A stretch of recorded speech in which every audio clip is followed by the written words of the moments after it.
नमस्कार दोस्तों, आप सभी लोगों का हार्दिक स्वागत है मेरे YouTube चैनल पे। दोस्तों, ये यूज़र डिफाइंड फंक्शन का पार्ट थर्ड है। जैसा कि मैंने आप लोगों को प्रीवियस ट्यूटोरियल में बताया कि हम लोग यूज़र डिफाइंड फंक्शन में बेसिक फंक्शन को कवर करेंगे, ऑब्जेक्ट मैनिपुलेशन फंक्शन को, जनरल यूजेस और लेटेस्ट इन्हेंसमेंट।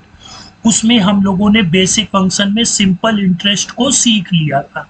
ठीक है, आज मैं आपको कंपाउंड इंटरेस्ट नहीं बता रहा हूं दोस्तों, एक्सपोनेंशियल कैलकुलेटर बता रहा हूं। देखिए, जो कंपाउंड इंटरेस्ट होता है उसमें एक्सपोनेंशियल फंक्शन की आवश्यकता पड़ती है। तो सबसे पहले हम लोग एक्सपोनेंशियल फंक्शन को समझेंगे, फिर इसके बाद कंपाउंड इंटरेस्ट की ओर रुख करेंगे।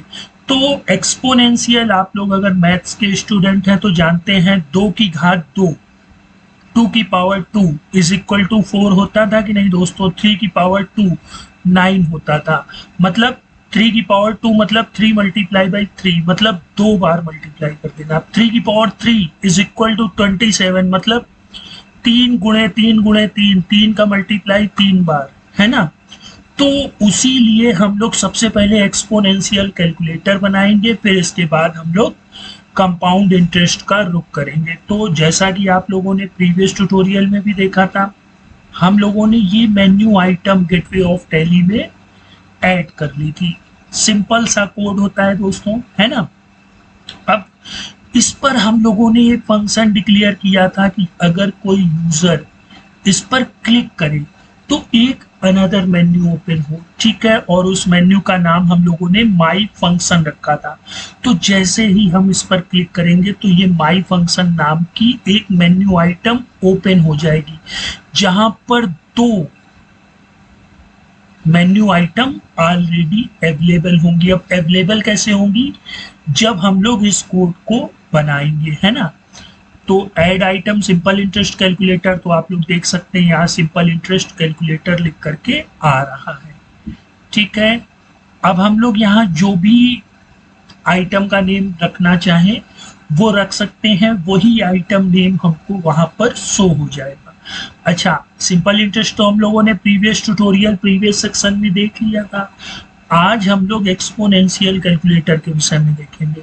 तो ये मैंने इसके जस्ट नीचे एक्सपोनेंशियल कैलकुलेटर की मेन्यू आइटम को बना लिया और इसको अल्टर कर दिया EXPO, ठीक है। इससे तो RSIS मतलब सिंपल इंटरेस्ट की विंडो ओपन हुई थी, और यहाँ से EXPO मतलब एक्सपोनेंशियल फंक्शन की विंडो ओपन होगी। ये देखिए, यहाँ पे एक्सपोनेंशियल ऑफ x, मतलब यहाँ पे अगर हम लोग 4 लेते हैं और इसकी पावर मान लेते हैं 3 लेते हैं, ठीक है।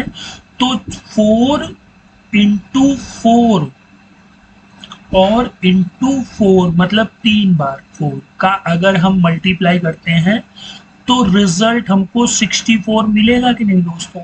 अब कंपाउंड इंटरेस्ट में क्या होता है कि इंटरेस्ट प्रिंसिपल के साथ जुड़ जाता है, फिर उस पर हमें इंटरेस्ट मिलता है। तो इसलिए हम लोगों को एक्सपोनेंशियल अंडरस्टैंड करना चाहिए, तो हम लोग समझ लेते हैं, ठीक है।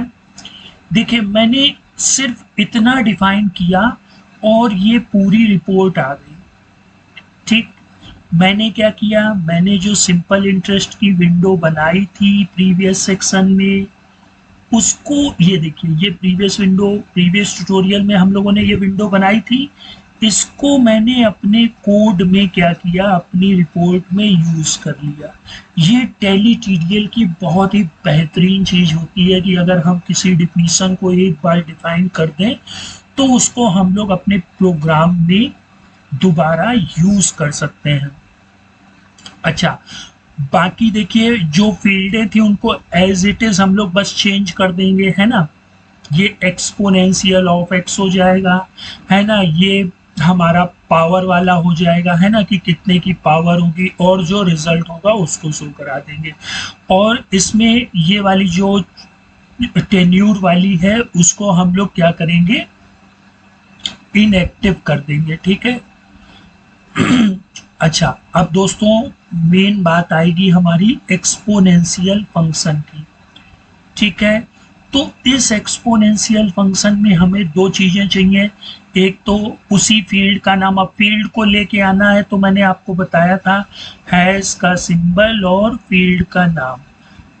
ये फील्ड का नाम भी FIS प्रिंसिपल था, है ना दोस्तों, और हमने इसी रिपोर्ट को यहाँ यूज किया है, तो इस फील्ड का नाम भी क्या होगा, FIS प्रिंसिपल। और फिर ये FIS टाइप्स, ये हमारा हो जाएगा इसकी पावर वाला। ठीक है, अब हम लोग इसके फंक्शन की ओर रुख कर लेते हैं। ठीक, जैसे मैंने 4 और 3 लिया तो हमारा रिजल्ट 64 आ गया। तो ये फंक्शन है। फंक्शन में दोस्तों सबसे पहले डिफिनीशन ब्लॉक समझ लेते हैं। हमें देखिए दो पैरामीटर चाहिए कि नहीं, एक तो पैरामीटर हमारा x होगा और दूसरा पैरामीटर कितने बार उसका मल्टीप्लाई करना है ना, और रिटर्न हम लोग अमाउंट कर लेंगे। दो वेरिएबल ले लेंगे, एक्सपोनेंशियल रिजल्ट और काउंटर। ठीक है, काउंटर जरूरी है कि 4 को 4 बार मल्टीप्लाई करना है कि 4 को 2 बार मल्टीप्लाई करना है ना। और ये हमारा प्रोसीड्यूरल ब्लॉक होता है। काउंटर को सबसे पहले हम लोग 0 मानेंगे। ठीक है, काउंटर को हम लोग सबसे पहले क्या मानेंगे, 0, और एक्सपोनेंशियल रिजल्ट में हम लोग 1 ले लेंगे।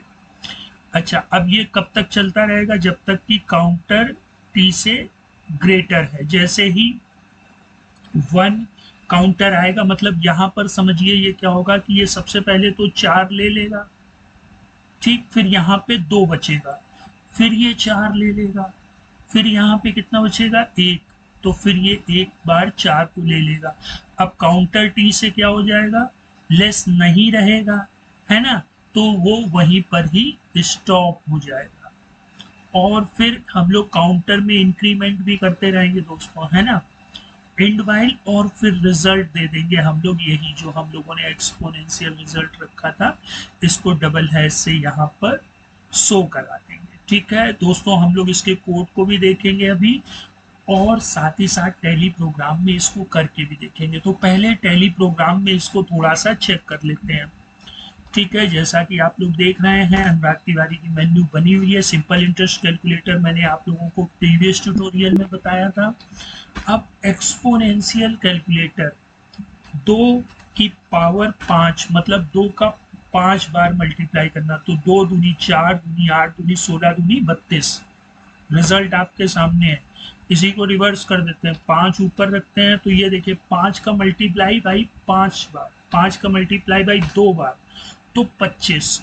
ठीक है दोस्तों, ये छोटी छोटी चीजें हमें आगे जब कॉम्प्लेक्स हम लोग प्रोग्राम बनाएंगे तब वहां पर ये काफी हेल्पफुल रहेंगी। अच्छा, अब हम लोग अपने कोड को देख लेते हैं। दोस्तों ये मेरा मेन कोड है। ठीक है, इसमें मैंने इंक्लूड sic.tdl और इंक्लूड expo.tdl, आप लोग यहाँ देख सकते हैं 2 TDL मैंने बनाए हैं, है ना, और इन्हीं को ही मैंने क्या कर दिया, इंक्लूड कर दिया। मतलब सारी चीजें एक ही फाइल में लिखने की जरूरत नहीं होती है। कुछ कोड को हम लोग क्या करते हैं, अलग फाइल में रख लेते हैं ताकि कोड देखने में छोटा लगे, है ना। अब अगर मैं यहाँ सिंपल इंटरेस्ट को भी डालूं, एक्सपोनेंशियल को भी रखूं, तो जो हम लोगों को एक पूरा यूजर डिफाइंड फंक्शन का जितनी बड़ी मेन्यू मैंने आपको दिखाई, वो इतना बड़ा हो जाएगा कि एक फाइल में हम लोग उसको अमेंडमेंट करने में दिक्कत होगी। इसलिए मैंने इसके 2 पार्ट किए हैं। अच्छा, अब ये देखिए सिंपल इंटरेस्ट कैलकुलेटर तो मैंने आप लोगों को प्रीवियस ट्यूटोरियल में बता ही दिया था, और ये एक्सपोनेंशियल कैलकुलेटर, यहाँ पे देखिए मैंने वही सिंपल इंटरेस्ट की विंडो को, रिपोर्ट को यहाँ पर यूज कर लिया, है ना, और जिस फील्ड को इनएक्टिव करना था उसको इनएक्टिव करके ये हमने फंक्शन डिफाइन कर दिया। तो आज हम लोगों ने एक्सपोनेंशियल कैलकुलेटर और इसके पहले सिंपल इंटरेस्ट कैलकुलेटर सीख लिया। अब हम लोग आगे आने वाले ट्यूटोरियल में और डिफरेंट तरह के फंक्शन को यूज करेंगे। और दोस्तों, जब यूजर डिफाइंड फंक्शन प्रिपेयर हो जाएगा, फिर मैं कोशिश करूंगा कि वीक में एक बार इन सबको कंबाइन करके एक बेहतरीन और पावरफुल स्ट्रॉन्ग फार्मूला आप लोगों के लिए दूं, जिससे आप लोग कहें अरे टैली में हम लोग ये भी कर सकते हैं, है ना। तो दोस्तों इसके लिए हम सभी लोगों को मेहनत करनी होगी। आप लोगों को मेरा वीडियो रेगुलर वॉच करना होगा, घर में प्रैक्टिस करनी होगी। कहीं कोई दिक्कत होती है तो कमेंट बॉक्स में कमेंट करिए, लाइक का बटन दबाइए, शेयर करिए।